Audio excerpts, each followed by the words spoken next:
আর যার কাছে আসছি ছোট ভাই বংশীবাদক জুয়েল, সকলের কাছে তার সফলতা কামনা করি, তার সুস্থতা কামনা করি। সে যেই একটা ব্যবসা নিয়ে বসছে তার আদলে যেন সুন্দর করে চলতে পারে এবং পাশাপাশি সঙ্গীত জগতেও যেন তার বিচরণ থাকে।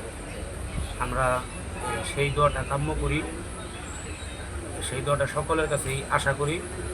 সবাই দোয়া করবেন, তার পাশে থাকবেন, তার চ্যানেলটাকে সাবস্ক্রাইব করবেন, সাপোর্ট দিবেন, তার এই সর্বোচ্চ সহযোগিতা আপনারা করবেন। কারণ একজন আরেকজনের সহযোগিতা করলে তার জন্য সহযোগিতা করার জন্য তারে আবার 10 জন দাঁড়ায় যায়। এটি হচ্ছে ভালোবাসার বহিঃপ্রকাশ। আর একটা সুখবর, সামনে খুব শীঘ্রই নতুন একটা গান আসতেছে। দোয়া চাই আপনারা চ্যানেলগুলো ফলো রাখবেন, দেখবেন। এইটুকুই তো, ধন্যবাদ। আসসালামু আলাইকুম। আসসালামু আলাইকুম, সবার প্রতি সালাম।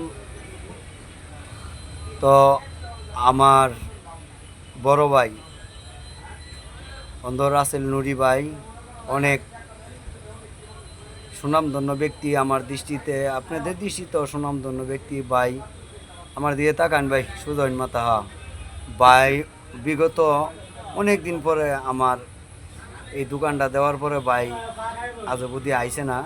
তো আমার সৌভাগ্য, আমার বড় ভাই আইসে, অনেক ভালোবাসি। আমার আপন ভাই নাই তো, তারাই আমার ভাই।